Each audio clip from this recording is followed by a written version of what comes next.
Hey, welcome back. We're continuing our AI series with Oak Ridge National Laboratory, one of the nation's leaders in AI and a go-to place. To give it perspective, NVIDIA went to ORNL 20 years ago because they were a gaming company and they needed help in expanding what they're doing and everything.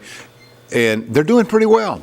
I made a lot of money on NVIDIA this year. I'm kind of happy with NVIDIA, actually, but on stocks and stuff. But that's where we are. So that just gives you a breath of how big ORNL's presence has been from the beginning and how lucky we are to have them. And I mean, we got an 80-year history here. My father started there 82 years ago, so he's not there anymore. But going on, so we're very lucky. We're going to talk some more. Today we're going to talk about AI in the terms of workforce development. So I have some questions on because I'm looking at job elimination and job creation. And are we prepared? A lot of questions. A lot of questions to go. And let's get our guest on here. Amir, you've been in this AI part of it for how long? I've been doing AI since about 2013, so maybe long. 13, 14 years. Yeah. Before it was cool. Before people were talking about it. People weren't even calling it AI back then. They were calling it machine learning. So yeah, and machine learning is to a limited group of people, advanced manufacturing, things like that. Yeah, machine learning was used, it's more targeted, it's more narrow, so it's used for industrial stuff and other stuff. Those days are over. Yeah, no, well, I don't know if they're over.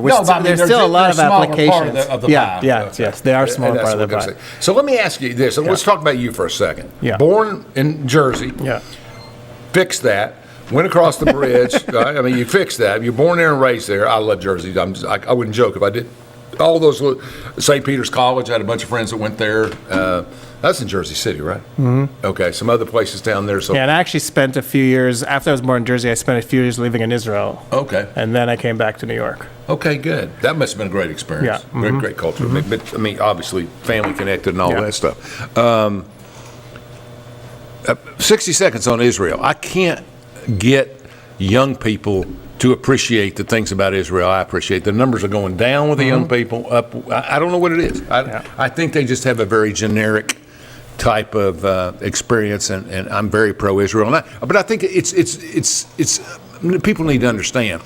I don't think young people who have issues with Israel have anything but respect and love for the Jewish people. I don't think that's it. Mm-hmm. I think the fact is they see all the money, all the wars, all the building, and they don't like anybody. I mean, I know a bunch of 22-year-olds, they don't like anybody.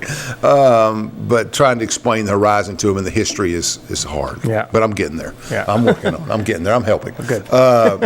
And trying to get it done. So you got into that, and you went over to Israel, came back, and tell me about your studies. You went into electrical, and what was your undergraduate degree? Yeah, so I did my undergrad at a school called Cooper Union. It's a small school in New York City. The nice thing about Cooper is it's engineering, art, and architecture. Mm-hmm. Everybody that goes to Cooper goes for free. So if you get into the school, you go for free. So qualifications, high qualifications. Yes, it's very hard to get in, but if you get in, you go for free. Studied electrical engineering. It's a great school. Yeah. Highly recommend it. I'm going to read about that. Spent 4 years, got my degree there in electrical and computer engineering, and then went to Cornell to get my PhD in electrical and computer engineering. Wow. And when I went to Cornell, I had to kind of decide what I wanted to study. And there were a few avenues. I could go into power and energy, and smart grid and stuff like that. I could go into computer engineering and looking at chips. I decided to go with, back then, again, what's called computer vision, which is kind of a subset of AI at that point. That wasn't a technical degree, but that was a focus within the exactly. degree. Okay, it was electrical and computer engineering, but it was computer vision. And the reason I thought computer vision was really interesting is back then, this is like 2009, computers were already beating humans at chess. They were beating humans at all kinds of games and backgammon.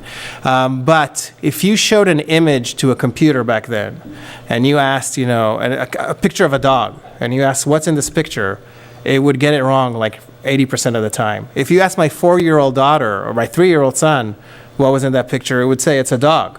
So I was like, here we have a computer that can beat humans at chess, can't even tell a dog from a cat. I know we're going to make great advancements in this field very soon. I want to be part of this wave.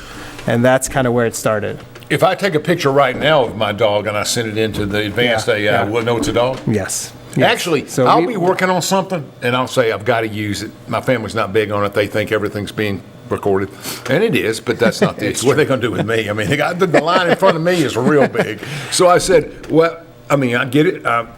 I said to us, I'll talk for 50, I'll say stop. I'll say, we'll start again in 5 minutes. Can't do timers, but I will be silent for 5 minutes. I come back and I'm talking to my cat who's getting stuck in the door, right? I say, Emily, get out of there, blah, blah, blah, blah. So it'll come back and it'll say, is Emily a dog or a cat? And want to start talking about the animal. So it's interesting. It's interesting. It is. I mean, you got to quick stop, or you got to quick turn it off and back on again. You got to do something. But it's very essential to me, and just cuts hours of time in research. I don't have to go into all that research. Yeah. And I know it's not accurate all the time, but it's fairly consistent, I think. Yeah, it is, and it's getting better. You know, if you looked at ChatGPT like 2 or 3 years ago, it was a lot worse and a lot more, hallucinate, what they call hallucinations. I think they've managed to taper that down, but also it's still always going to be there, partly because, hallucinations and the mistakes that it makes, it's actually kind of part of what it's supposed to do. So if you think, for example, of we want AI to help us with science, right? Yes, that's the main goal, right? And that's one of the main goals. Well, to succeed in science, you kind of have to hallucinate, right? You have to, it's hallucinate not in a bad way, but you have to hypothesize. Potential, yeah. Yeah, you have to have vision, you have to try things, you have to experiment. And so we want AI to be able to kind of, do these types of things. Makes perfect sense. And not just like tell a dog from a cat, right? That's easy. We want it to do bigger things. So tell me what AI does not do and probably will never do. And the list of what it can do is long, but are there certain reasoning functions that it will never be able to do? That's a good question, and that's a debatable question in the field. Yeah, I'm just looking for opinions. There's a big talk in the field, and if you talk to big people industry, or if you listen to Sam Altman or Elon Musk, they talk a lot about AGI, and which is artificial general intelligence, which is basically having AI be able to do everything a human can do. And then they talk about ASI, which is artificial superintelligence, which is then basically doing things that humans can't even do, doing things better than humans. And they're saying that it's right around the corner. If you talk to them, they're saying it's 2-3 years away. We'll wait till segment 4, but we got to get to singularity at some point. Yeah, exactly. I mean, that's the scary thing for everybody, not just the capturing of stuff, but just interracing. And I noticed in your title, the word security's in there, so we want to talk a little bit about that later, because that's the big issue with AI. Mm-hmm. Tell me a little bit about, in your development, in your work, I thought that Joe did a great job yesterday, or whenever we taped that show, of him doing everything that's of the different kinds of things that we use it for. Yours is a more narrow, more important kind of thing, I think, if I'm defining it right. Yeah. Do you feel like AI? Let me rephrase this, because I'm having to ramble a little bit because I don't know the industry well enough.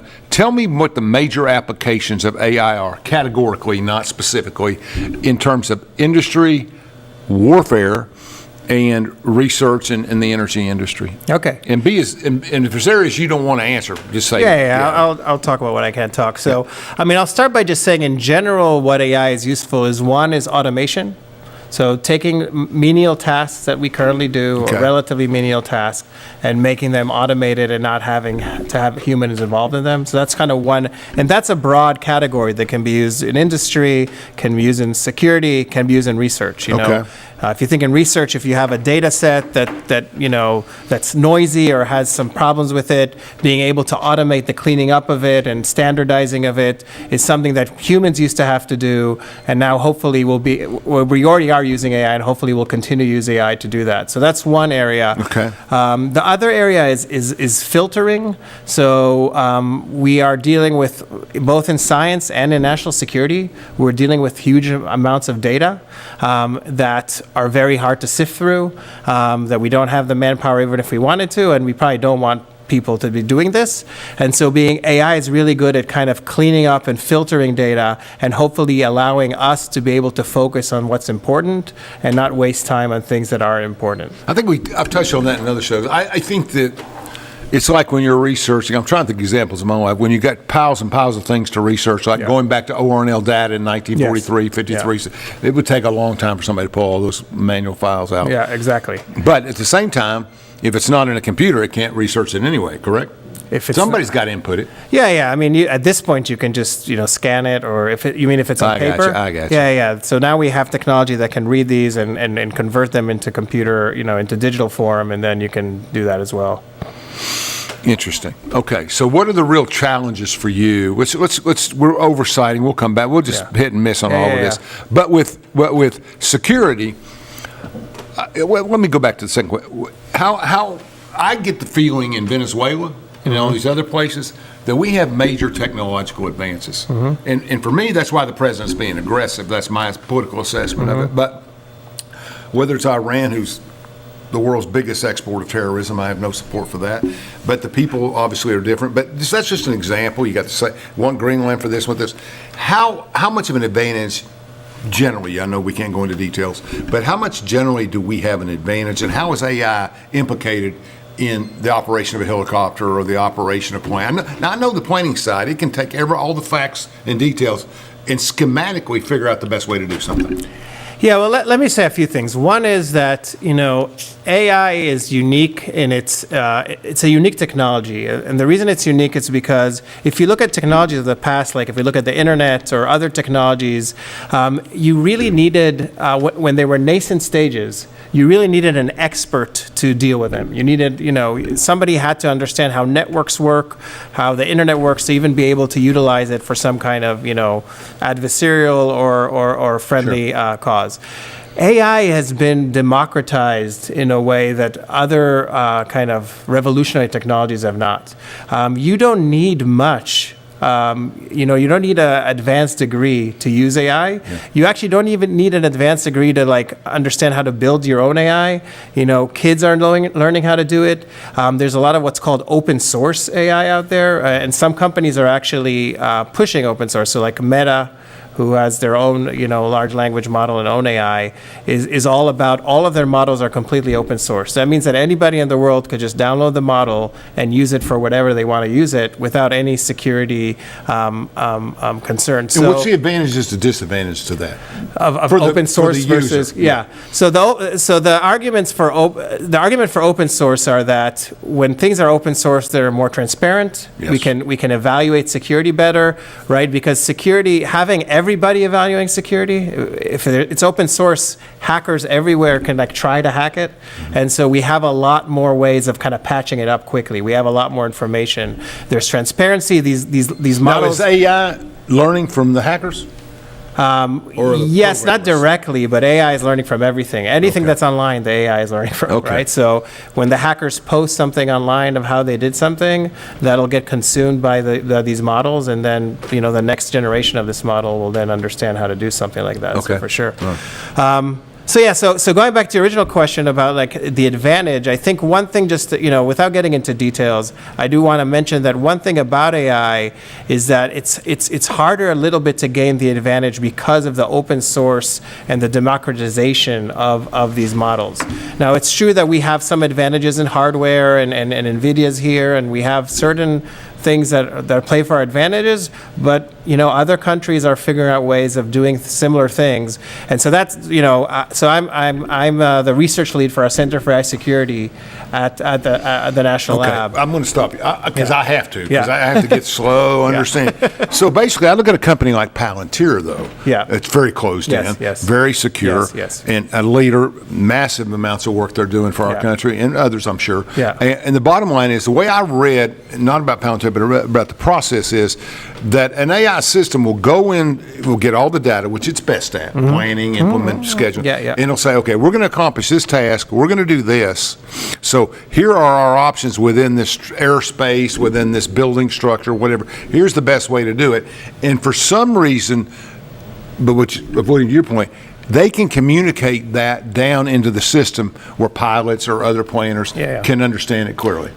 Yeah, so I mean, what I'm saying, I guess, is that the AI field has been democratized now. I'm not saying that the way we use AI, obviously, is going to be different from, country to country, company to company, and that's where real innovation has to happen. And that's actually kind of what one of my points was, part of what we do at the Center for AI Security Research is figuring out ways of using AI in innovative ways for national security. Yes. And so that's why we have to keep, focusing on that research and keep pushing forward, because it's not like it's not like other countries have to get some special mineral to develop AI or some Yeah, I special understand. resource. Everybody's working on it. Everybody's got it, yeah. The one thing for us that keeps us an advantage is that we keep investing in it and we keep doing research in this field. And That's my point on the new money. I think that new money is aimed at those things. Yes. It wants to see you can build, you need the fast planes, you need the better products, but at some point, we've got to have something that's off the charts in terms of competitiveness. And I don't know if anybody else is investing the kind of money we're investing. Because my understanding is all that money being transferred is tariff money and other things. So I don't know. I think we've got a real advantage in technology, and I'm sure people all over the country have participated in that, and that's encouraging to me. It makes me want to support things a little more, maybe. But in terms of research, getting away from that, I get advanced manufacturing. I do enough proposals for the NSA and other plants and people. I understand exactly what advanced manufacturing is. I've been through the presentation 12 times probably. But I get it. But that's all AI.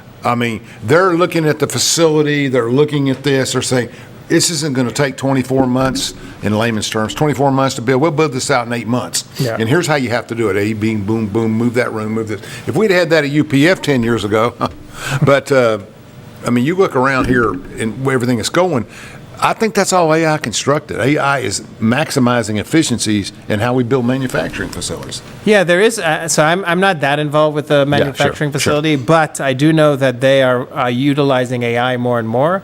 Again, I do think that's... Isn't that the first thing on though? They can take specific they can plan, build, and assess architecture and square footage and everything. AI, that's its breadbasket, to me. Yeah, it could be. I'm more familiar, for example, for like the actual manufacturing process of like taking, things or parts of their printing, being able to assess them, their structure, their developing new materials. That's it affects the timeline. Yeah. If you're building a $10 billion dollar project, all that affects it, from how you build castings to how you do this or how you do that. Yeah. It's all got to be more than an engineer sitting in a corner here. Yeah. The promise of AI, and I think, the hope is that it'll come to fruition, is that AI will accelerate all these sciences as a tool beyond where they are now. And that's really, a big part of the Genesis program, is kind of finding ways of taking AI and advancing it. Okay. Let's take a break, Brad, and we'll be right back.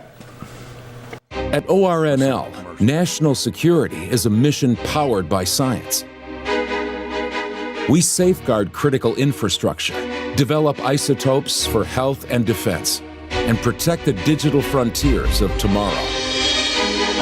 In a world of emerging threats, we deliver breakthroughs for America that protect lives, systems, and the future.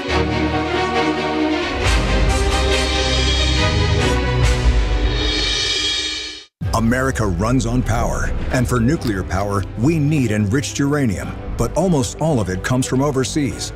In 2019, the Trump administration took action, working with Centrus to build the first new American-owned uranium enrichment plant in 70 years. And now, Centrus is ready to expand to meet our nuclear power and military needs, free from dependence on foreign suppliers.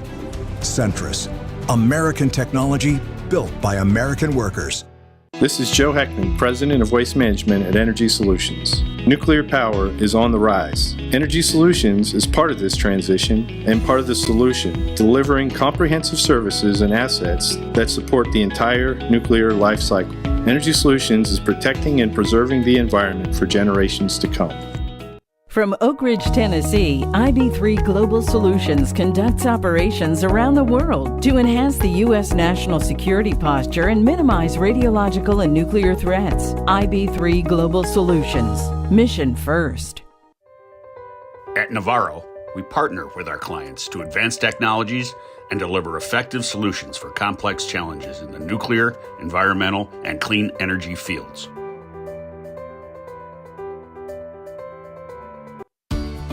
Josh Anderson is a Republican who has fought for families across Anderson County throughout his adult life. Josh is a farmer, a husband, and a father. For 4 generations, his family has lived in Anderson County. A graduate of the University of Tennessee, Josh has served on the Anderson County Commission for 7 years and served as chairman for 3 years. Josh is a businessman who will put his experience to work for all of us. A supporter of term limits, Josh believes 2 terms as mayor is enough. Josh Anderson believes leadership starts with listening.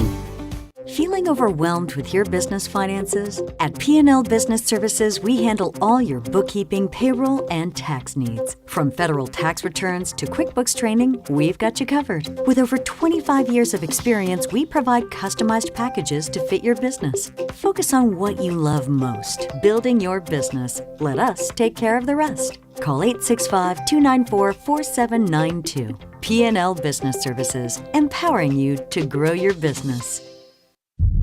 At ORNL, innovation starts with discovery. From the smallest particles to the most powerful computers, we explore the unknown to unlock what's possible.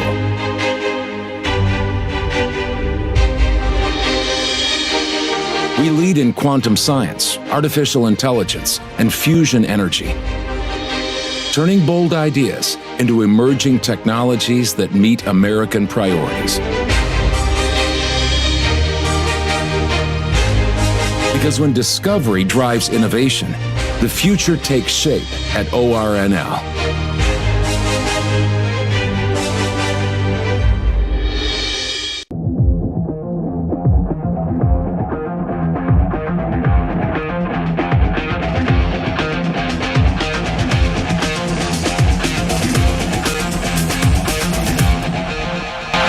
Welcome back to Between the Lines. We're talking with Amir here. We're trying to get a better scope on AI. At ORNL, national security is a mission powered by science. That it's affecting new jobs, old jobs. I just saw a jobs report in Washington last week where jobs were down significantly, and it's affected people. But the long-term cycle, from what I read, apparently is we're going to lose this many million, but we're going to double that on back. I question that, so we're going to talk about that in a minute. First, I think it's important we talk about the Genesis project a little bit, that the Department of Energy is involved in and what it's doing, and ORNL's participation in that as it is from the going. Go ahead and talk a little bit about that, Amir. You know about that. Yeah. So I'm not completely involved in that, but I obviously the whole lab is part of the Genesis mission now, and the idea behind it is really how do we take AI and accelerate the rate at which we move science forward. The labs, all the DOE, so it's a DOE project, and all the DOE labs have a lot of data, a lot of science applications in the medicine domain, energy, you name it. And the idea is that because of the way AI is going to allow us to move things forward, and we want to be competitive with the rest of the world, we have to figure out how to do that. And so it's bringing all the labs together, figuring out how to standardize data, how to use AI on that data.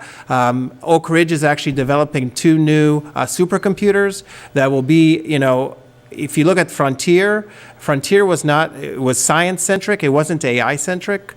These new computers are really going to be focused on running AI efficiently and being able to take the data at the labs. Okay, let's ask the question. What makes something more AI functional or more AI driven? I don't want to get into the technical details, but the computer architecture that's used for AI and the type of calculations that AI has to do is somewhat different than kind of your general computing architecture. And which was used in Pioneer and previous models. Exactly. Right. So, for example, one common thing is you brought up NVIDIA. GPUs are a critical part of accelerating AI computation, and go ahead. So they're a critical part of accelerating AI computation. So these new computers will really be built around GPUs as a computing force to do AI. Okay. So, and what's the implementation? What is ORNL doing, and where do we go on that? Are we tying all the labs together into a common AI language and a common? That's the goal. That's really kind of why it's kind of a national mission. Okay. It's really taking all the labs and not having them doing disparate things on their own disparate data, but really bringing it all, kind of speaking the same language, standardizing the data for all the labs, and working cross-lab to best take AI, because AI works on big data. It needs a lot of resources, and so we need to bring everybody together to really move this forward. Is that under the Office of Science? Is yes. that where? Okay. Mm-hmm. All right. Yes. Exactly. So that makes good sense. Okay, let's get into the workforce development part of it, which I've done work in that and grant work and other things. So I understand in a conventional sense what that does. The belief is there's two different theories. People are losing their jobs, and basically we're futuristically we're going to replace low-end jobs with higher-end, higher-trained jobs. Okay, I get that. So we're going to lay up. But here's my point. I'm in an AI-centered world where I have all these buildings and these workers, whatever field it is. And AI is going to come in, and of the 50,000 people that I have working for me, it's going to allow me to replace 7,500 of those people because of what AI does. But don't worry, we're going to have 15,000 new AI jobs. I don't buy that. I mean, I think from a business point of view, if we lay down 7,500, and that's the efficient thing to do, I understand that. Where are these new jobs? Where are they going to come? What are they going to do? That's a good question. And I actually don't have a great answer to that. I do think that AI, as you said, AI, this is a fact. AI is going to be able to do things that currently people need to do, right? So we are going to have AI be able to take over jobs. I do think that this kind of AI revolution will bring about some kind of disruption in the workforce of how we train people, where we have people, and it's hard exactly to say what will everything will look like on the other side. You know, I can come up with some what kind of jobs will they do? Give me an AI. Give me a new job that you take somebody and you train them, and they're now an AI generated job, a human job, going in there overseeing AI, whatever. What kind of jobs would there be? Are you asking what are the new jobs that AI will create? What's I mean, right now I can tell you that the job, a lot of the jobs that AI is creating is kind of these basically AI engineers. Okay, right? There you go. So the question is, we have this tool called AI. It does certain things. Obviously, companies want to tell you that it does a lot more than it actually can do because that's their goal, is to sell their product. Sure. And so having people at your company that really understand the capabilities of the AI, the risks of integrating it, the security risks of integrating into your system, and then really being able to help you engineer a solution that works for your specific company industry is, I think, a lot of what the near-term jobs will be. Because right now, and in a sense, that's a little bit of what we're doing at the lab, working with our defense national security customers, is trying to understand what is the real promise of AI, what can you really use it for, and how will you build a system that will work for what you want. And not just kind of following the hype of like, oh, AI can do everything. You know, let's just throw ChatGPT and ask it how to do this, and it'll get us the answer. You know, this ChatGPT, I'm not into that, but everybody I've interviewed talks about Chat. Well, God, it's interesting. Well, ChatGPT is a little bit like the Kleenex of AI in a sense that it's the first company that came out with these large language models, with these chatbots. And so when people, it's kind of like how people say when they want to say search online, they say Google it. Now, when people want to say use AI, they say ChatGPT. It's not because it's necessarily better or worse. It's just because it's the first. So is my Grok behind the times? Well, no. The Grok is actually another company that came over. That's Elon's company, right? Yeah, that's Elon's company, but it just came after ChatGPT, so people just tend to use that term. I got it. It's just like IBM, we say, for computers. Yeah, exactly. Make an IBM copy. Exactly. Well, IBM's a brand, exactly. Exactly. Xerox. Exactly. Xerox. I'm sorry. Yes. Xerox. So ChatGPT is like Xerox. Exactly. I need a Xerox copy. There's a few other industries like that. Yeah. So when people use Grok, they might say, "Oh, I ChatGPT'd it."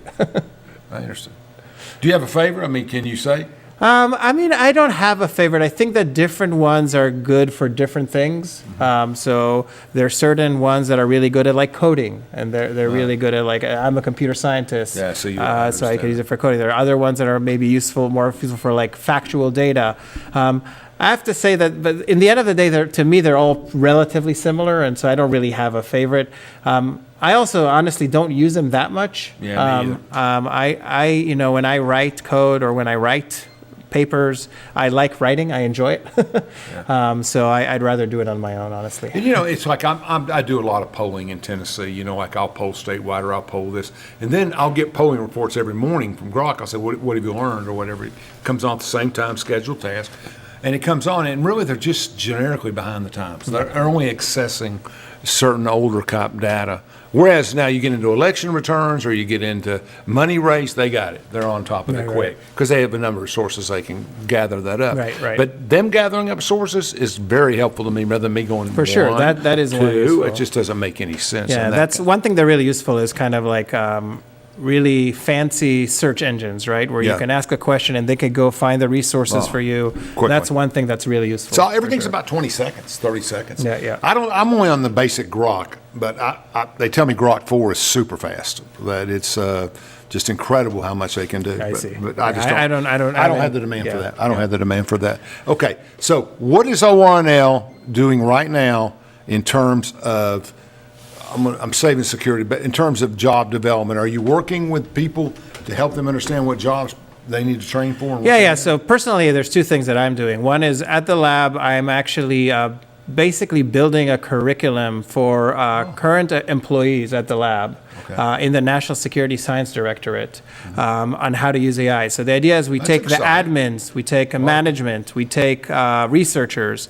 Each one has a different way they want to use AI. Researchers are going to get into the details and like into the math. Admins probably just want to understand how to use it to better deal with finances and scheduling. Management might want to figure out how to write proposals better or how to gather information. And so we're really developing a series of courses that help train our own employees on how to use AI better and how to use it to get advance better. Well, in and their work. that's a pool of 3,000 or 4,000 people that gives you a good sampling of. Yeah, what it you wanna does. do. It does. So it's a really interesting project where we're bringing people from all over the lab. We have like an intro course. We talk about the security of AI, and then we have a split into these different expertises depending on what your expertise is. If you're a nuclear scientist or working on batteries, you would have a different way, a little bit of how you would want to use AI. So we're trying to make sure we cater to everybody at the lab. I've been told on doing energy shows and everything that no matter what you're putting out there, you can bet somebody from China's reviewing the show, somebody from Iran's reviewing the show, and somebody from Russia's reviewing the show.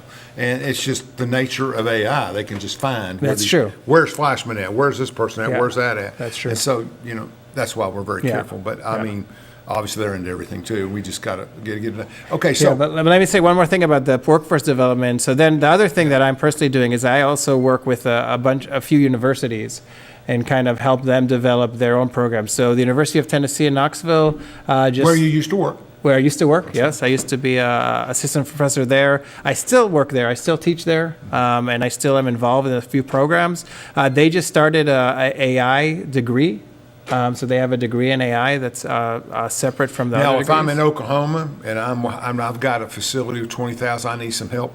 What is that going to tell me in 10 seconds that he has a degree in AI? What advantages does that person that got an AI degree from UT have over somebody else? Well, I mean, that he understands how, it kind of goes back to this AI engineer or a solution engineer, right? They understand how AI works, what it can do, what it can't do, what are the risks, and how do you need to secure them, and kind of understand the whole package so that it's not about, we don't need AI training to have people better ask questions of AI. I don't, there was, for a little while, there was like this idea of prompt engineering. Yeah. That was a field. I don't think that's a real field. Yeah. You just have to try a few questions That's one and of get the those right 6-hour answer. courses. Yeah, exactly.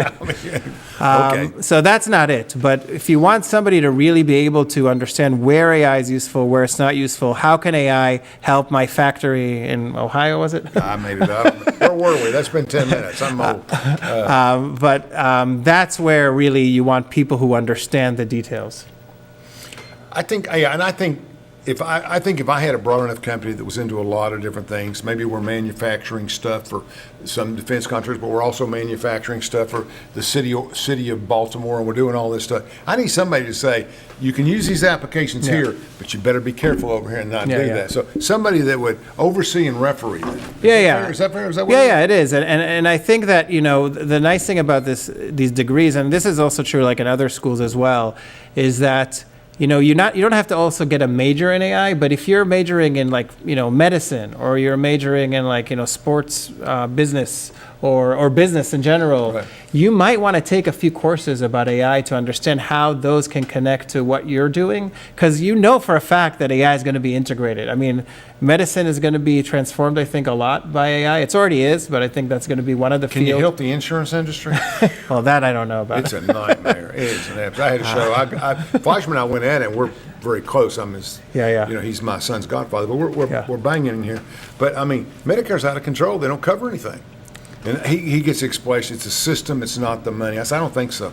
I think you need to raise the money and cover more stuff. But, Right. you know, my point being that maybe AI can figure some of that out. Yeah, maybe. I don't know much about the insurance world, but I can tell you that in the medicine world of like looking at, and I don't want to, from the sounds of it, but I can tell you that from like, just analyzing, X-rays or CT scans to, looking at your, DNA and how you react to medicines and be able to, what's called personalized medicine, really kind of, right now you go to the doctor and he kind of looks at you, he tries, let's try this medicine. It's based on his own experience, which is good. But imagine now kind of a doctor who has experience over, millions of patients, really have a lot more data about them. So I think being able to have a degree in whatever degree you want to have, having that little bit of experience of what AI is, how it works, and what it can do for you is a really critical piece of workforce development these days. Brad, let's take another break, and then I want to talk about COVID and AI and its interaction. Okay. At ORNL, national security is a mission powered by science. We safeguard critical infrastructure, develop isotopes for health and defense, and protect the digital frontiers of tomorrow. In a world of emerging threats, we deliver breakthroughs for America that protect lives, systems, and the future.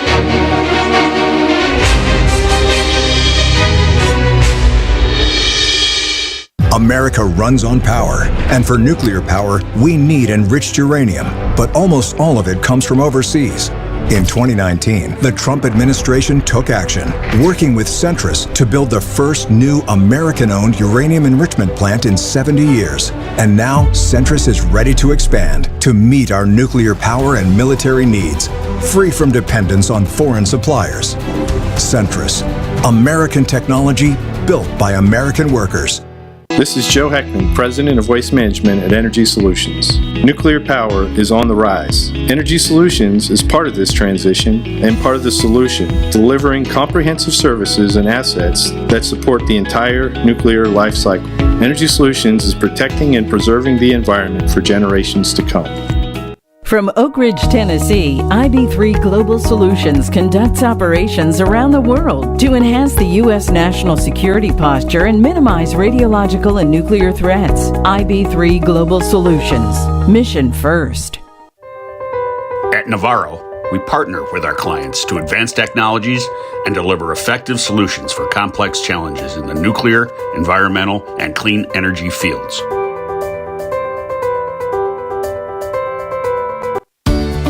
Josh Anderson is a Republican who has fought for families across Anderson County throughout his adult life. Josh is a farmer, a husband, and a father. For 4 generations, his family has lived in Anderson County. A graduate of the University of Tennessee, Josh has served on the Anderson County Commission for 7 years and served as chairman for 3 years. Josh is a businessman who will put his experience to work for all of us. A supporter of term limits, Josh believes 2 terms as mayor is enough. Josh Anderson believes leadership starts with listening. Feeling overwhelmed with your business finances? At P&L Business Services, we handle all your bookkeeping, payroll, and tax needs. From federal tax returns to QuickBooks training, we've got you covered. With over 25 years of experience, we provide customized packages to fit your business. Focus on what you love most, building your business. Let us take care of the rest. Call 865-294-4792. P&L Business Services, empowering you to grow your business. At ORNL, innovation starts with discovery. From the smallest particles to the most powerful computers, we explore the unknown to unlock what's possible.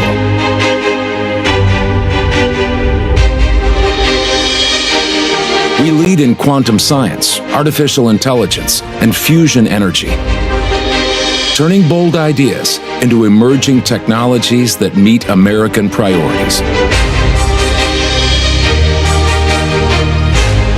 Because when discovery drives innovation, the future takes shape at ORNL.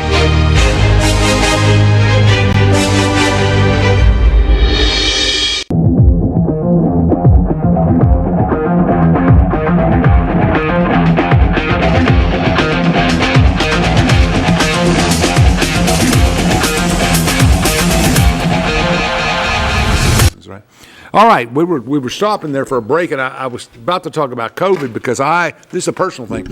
if you've got all this data and research from COVID, and boy, they went overboard. They got data on everything. And I was a little bit involved in the stuff before it came, when it came, and after it came, and what was coming. But basically now have all this research over the last 4 to 6 years of COVID and whatever. And it seems that AI could conceptually interject into that and find quicker, better solutions. Yeah, no, as I said, I think that medicine is one of those clear industries or avenues where AI will make a big difference, because as you said, we have a lot of data. And actually, we work with at the lab we have a VA data set, which we work with a lot of like notes and all kinds of secure data, and we can take, because the problem is right now the data is spread out all over the country. Right. A lot of times it's in doctors' notes. That's right. It's unclear, It's most doctors use iPads now and electronics. Yeah, but I'm saying, but if you want to look at past data, a lot of them still have handwritten notes. Good point. And so there are ways where we can take these handwritten notes, convert them into digital form, even though doctors' handwriting is not easy. No. but AI can do it. And we can take those, and then we can really do these really big analyses of different types of diseases, different types of things that might occur. And you've already seen some of these industry companies. Sure. Yeah, that come out like 23andMe that try to analyze your DNA and tell you certain things. But I think we're about to see more and more developments in the medicine field for sure. It's funny, they have this test now for cancer. I can't remember the name of it right now, but it projects based on your DNA and everything, the likelihood if you have markers and likelihood of doing it. Okay. Exactly. But it's those expensive. kind of things. Right? It is. And some but that'll states- get cheaper. Well, and I think there's going to be laws introduced in Tennessee and other places where they're going to say that insurance has to pay for it. Mm-hmm. I mean, it's a one-time mark. Save some money in the end. Yeah, But exactly. It's continuing to fight with that stuff. But I think that's all based on research and stuff we've been able to compile, and I would be surprised if there's no AI usage in that. I would think some. So those are the areas. Construction's of. Okay, let's talk about these buildings in the Oak Ridge corridor. We have all these people talked about yesterday how people are coming here, and ORNL's a big reason because all the resources they can pull from ORNL. So you got one building being built here, one building being built. Will AI be used in any of these constructions? Do they? Man, that's a good question. I'm not really aware of the construction right. side. No. Okay, well let's go to security because that's the biggest area. You're in that, and that's your big thing. Mm-hmm. How seriously should we take security on AI? So, I mean, what we do at the Center for AI Security is look at a few things, right? One is we look at the threats to AI systems. So if you think of the government right now is in some ways racing, not in a bad way because we have to move fast, but racing into how are we going to integrate AI into our different things. And this, in national security, this starts from like, I don't know if you've flown recently, when you go to the airport now, usually somebody doesn't even look at your ID anymore. You put your ID down, there's a camera, it captures your face, it does the comparison, you go in. So from that to analyzing documents to drones and other things, AI is being integrated into all these things. And there's a question of what are the novel vulnerabilities does that introduce, right? We have the traditional cybersecurity field that knows how to deal with traditional code, traditional software.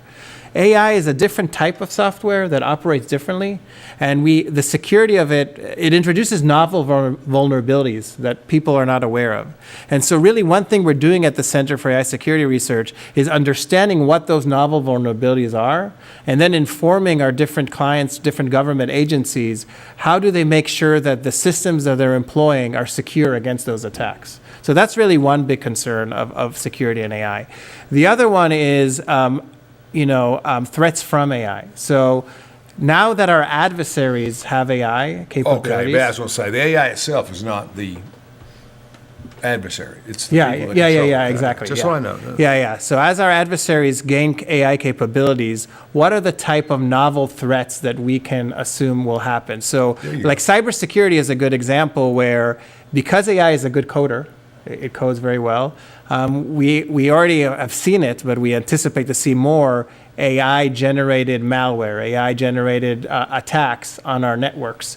So we need to be able to understand those security risks, understand what they would look like, and then honestly, the only way to actually a lot of time defend from this is, well, there's the traditional cybersecurity, but some of these you actually need AI to help defend against your adversarial AI. And so that's another thing we do at the center is kind of understand the threats that are emanating from the AI. It's interesting. I don't know what areas and where it comes. The systems we work with every day, our banks and everything, are hacked a lot more than they used to be. AI used in those hackings, are those bots AI driven? Do you think? We are seeing more and more AI usage in the kind of cyber attack domain. Yes, so that is by the way, it's not just in the cyber attack domain. If you look at like phishing attacks, right? So these emails that you get that try to get you to click something, we're seeing. I get training at my engineering firm. I get training every day. It's really something to look at. Don't be a fish. Don't bite the hook. I mean, some generic. Yeah, but that's because these attacks are increasing because AI is allowing them to increase, and you now can create these types of emails that are much more like personalized and directed towards you or a certain company. You can they get your name and everything. Yeah, exactly. And I mean, we're not that far away. We've already seen examples of fake AI Zoom calls where your boss basically calls you and tells you to do something, and you see him. It sounds like him. It looks like him. You're going to do it. Your boss had told you to do that, and it ends up being some kind of AI bot that generates. I guess that makes my rogue style very compatible with security. I mean, I ain't coming. Something of that nature. So there's a lot of threats that are emanating from the usage of AI in the outside. We've seen a lot of movies over the last 2 decades, different things, attacks on utility systems, software bot. Yesterday, Verizon was down all day. Mm-hmm. Everybody was out. Yeah. That has to be some kind of a software issue. Yeah. There's a good chance. I don't know anything about they it. Won't tell us. But it definitely was. I assume it was a software issue. The question was it intentional or not intentional or what? Whole country. That's what I read yesterday. And it's hard to say. Again, I don't want to overblow. Like, there's a lot of cybersecurity risks even without AI. So it's not like every cybersecurity attack is AI related. But if more people are using it, but we're anticipating to see more. It'll do a few things. One, it'll lower the bar. Right, so if you had to be like a really professional hacker to be able to hack in certain systems, there's a chance that AI will be able to lower the bar. That even if you weren't that good, AI can kind of teach you, help you, and guide you through these cyber attacks, and kind of lower the bar of entrance for these cyber attacks, which means that amount of them will increase, and our defenses need to be more robust. If he lowered the bar, will it lower the quality of the attack? That's my point. Not necessarily, right? Not necessarily, because if the AI is trained well and trained, especially if it's kind of fine-tuned or trained to do these types of things, a person with lower level skills might be able to do a higher level attack. And basically, let's say you're attacking 1 million bank records from the North Carolina Bank or somewhere, and basically what you're doing is you're just throwing these attacks in, and if you get 40,000 of them, you pull out the ones that work, right, and you attack the informational space. Right. I guess what I'm saying is, rather than me going in and seeing Fred and Elisa Taylor's money and pulling it out, AI should be able to pull that stuff out in groves. Yeah, I mean, you're saying once you have access, is that what you're saying? Yeah, once you have access, then AI can help you with filtering and kind of figuring out what data to get out. Yeah, exactly, for sure. It's a little bit scary. And now, and now the big development in AI is what's called AI agents, which is, right now most people, they use, these Grok or ChatGPT or Gemini. They're kind of asking questions, getting answers. Sure. We are moving next year and next year, you're going to see an increase in AIs that are actually doing things. So, for example, like the easy example is an AI that buys you a plane ticket. So you say, I want to fly from here to here. Go find the cheapest ticket, and then it'll go to the websites, it'll search for you, it'll find the cheapest price, it might go back to give you some options. If it has your credit card, which at some point it will have your credit card number, maybe not yours. No, but they won't buy many tickets. No, people will give it their credit card number because it'll be kind of like their assistant. So it'll go buy their tickets, it'll go buy.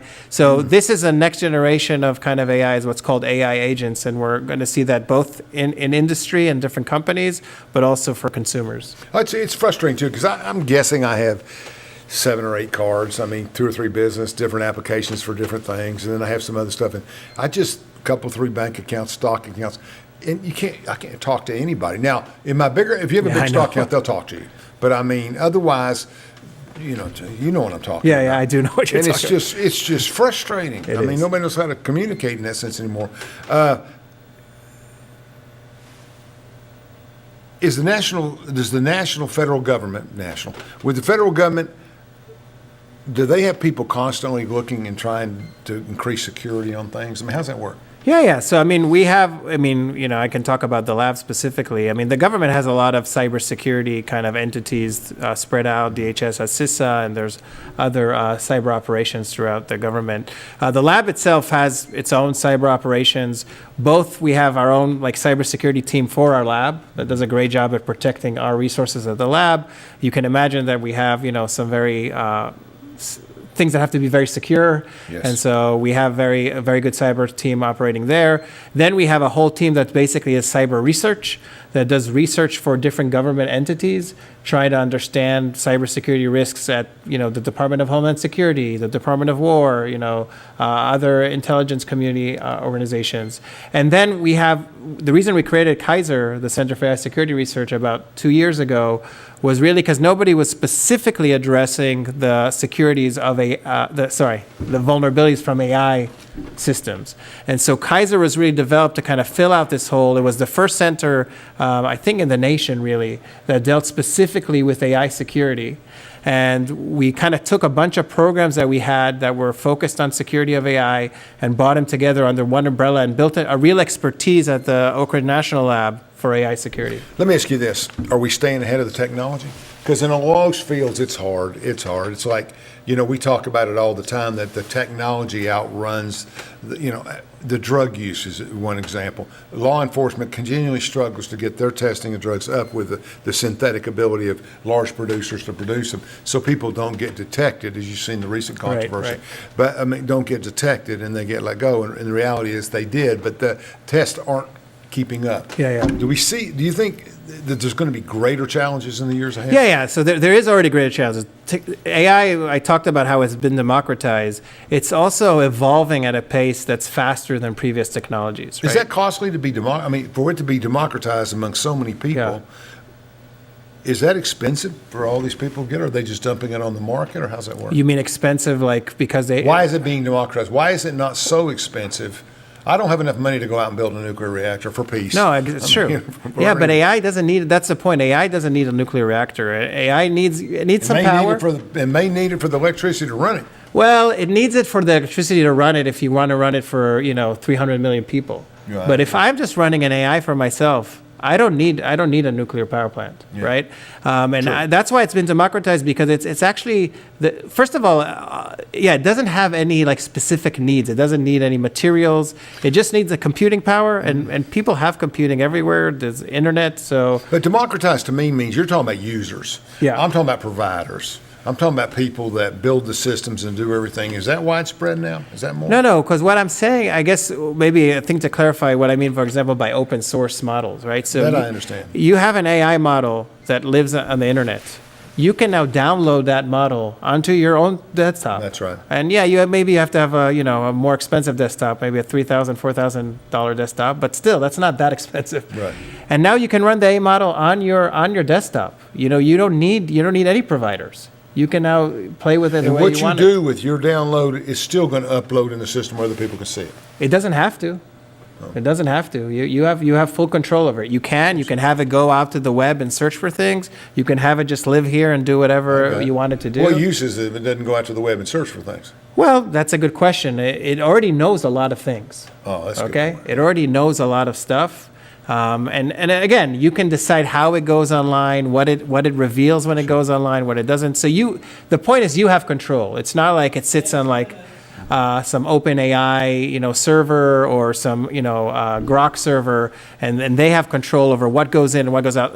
Anthropic recently, which is another AI company, showed a report of how their AI was used to develop malware.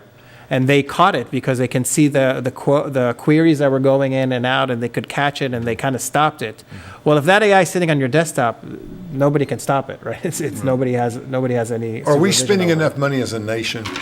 And let me clarify that by saying I know you appreciate every dollar you get. Yeah. But are we spending enough nationwide to combat the security and do things? I mean, I need more. I mean, you're in business. You I mean, more, right? I think every researcher that's in any field probably would say yes, we need more. That's correct. So yes, we need more, because AI, and especially because there's a few things. One is, as I said, AI is developing quickly. You said, are we keeping up? I think in the research we're actually keeping up, or we're trying.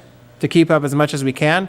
But then we have to move all of this into the departments, right? We have to move this into the Department of Homeland Security. And that's really where we need more help in kind of moving this in. You always say types of AI or moving this kind of AI. Is AI like Coca-Cola, Pepsi, and Sprite? Are there brands of AI? Is there Well, I mean, there's different brands. So maybe a nice way to put it, we put like Coca-Cola and Pepsi. There's different companies making their own AI models. Okay. And yeah, so in that case, you can think of Grok as Pepsi, ChatGPT as Coke, and like, I don't know what's the RC Cola that's still around. Not much. Gemini is RC Cola. Sprite. There's still Coke. But then with each model, there's different things they can do. So some models just do text. Some models also do images. Some models generate videos. However they're coded. What? Yeah, however they're coded. And so then you have these different versions of AI that can accomplish different tasks. Some AIs are just meant to identify objects, or like an AI that lives on a self-driving car. That really it doesn't need to know how to write code. It needs how to identify pedestrians, press the brakes when it's supposed to, move the steering wheel when it's supposed to. How well does that work? Self-driving cars? Yeah. I've been in a few. It works pretty well. It works actually very well. I'm kind of the guy who, my buddies always would be like this on airplanes because they weren't flying it. You know what I mean? Yeah. I don't have that problem. I go to sleep. No. I've been in a few, and in certain cities they go fast. I mean, they go make me nervous at 75. Yeah, no, if they're on the highway, they go fast. Yeah, I mean, they go what they're supposed to go. So I think the highway's probably safer than the city. city. I was going to say. So, but in the city, I lived in New York too for a while. So you got to go quick. No, and in San Francisco, I can tell you, when I was in one, we were driving around. There was a car stopped. It had to go around it. It had to stop for pedestrians. At this point, the machine learning and AI that lives on the car is doing a really good job of identifying what it needs to do and doing it well. I do think, I already thought we would be at a place where AI would be driving a lot more cars. I did too. But I think we still are I don't know, 5-10 years away, but it's happening. The funny thing is they come and say, AI car had a wreck. And I'm thinking, people wreck every day. Yeah. I mean, people are not good drivers. How many wrecks are you talking about? You're telling me I'm safer in a self-driven car because there's one wreck in all of Houston? You nailed it on the head. Then the math doesn't add up. No, people are not good drivers. In the end, AI is a very math-driven kind of industry. It is. Yes. Models, projected. I've got people who work with me. I'm on the team. I'm obviously not the skilled one, but there's on the team that do a lot of Twin Towers modeling and other things. So AI does a lot of modeling, right? To figure out scenarios and stuff. Yeah. So AI does a lot of modeling. I mean, AI is a model. So in one sense, to understand, as AI is a model, it's just a bunch of math. If we had 2 more hours, we could do a whole course. You've done great. On how AI works. It's really just a bunch of equations and math, and then you get in the end all these really cool answers and images and videos. And they source where? What? Go to the internet? What you program? You program, you code, you build an AI center at ORNL, you're doing this. Yeah. Where does your intellect brain go to get information? Only on what you coded or outside the system? Well, that depends on you. You can have, as I said, you can have. I'm saying in your example, what would you say most laboratories? Well, we are the lab. The AI we develop are usually internal. That's what. So we usually either develop it internally for the lab, so for the certain sciences that we do at the lab, or for our clients, for the Department of Homeland Security, the Department of War, and then obviously the models also have to be, protected. That's absolutely right. Yeah. That's where it's at. Okay, we got a couple of minutes. How much time? 1 minute. 1 minute. That's not a lot, right? Okay, you did a great job. Oh, thank you. I understood it. It was broken down. I appreciate it. The vernacular, I think people understand now a little bit more, and that's all we're trying to do is educate them. But the important thing is to understand what a great job Oak Ridge National Laboratory is nationwide in leading the AI and the AI revolution and everything else, and contributing so much to the Genesis project at the Department of Energy, which a lot of those boys and girls watch, men and women watch my show. So I'm glad. Thank you for coming on. I appreciate it. Thank you, Sarah. I appreciate it. And I appreciate what you're doing because we need that leadership, especially locally, et cetera, et cetera. Any last words? Anything if you had to tell somebody 2 sentences about AI, what would you say? No, it's a useful tool. Don't be afraid of it, and we're working hard to keep it secure for our nation. And where does and you got 5 seconds, but where does our stuff go? I mean, Xeon got a big computer in his basement with all this stuff in it. I mean, where is it? No, there's big data centers, right? We have big data centers that are built. Elon just built a big one in Memphis. Yeah, they're getting ready to build them over here, too. Yeah, they are getting ready to build them over here. All right. I appreciate everybody watching. We'll be back next Thursday with another program as we continue discussing AI.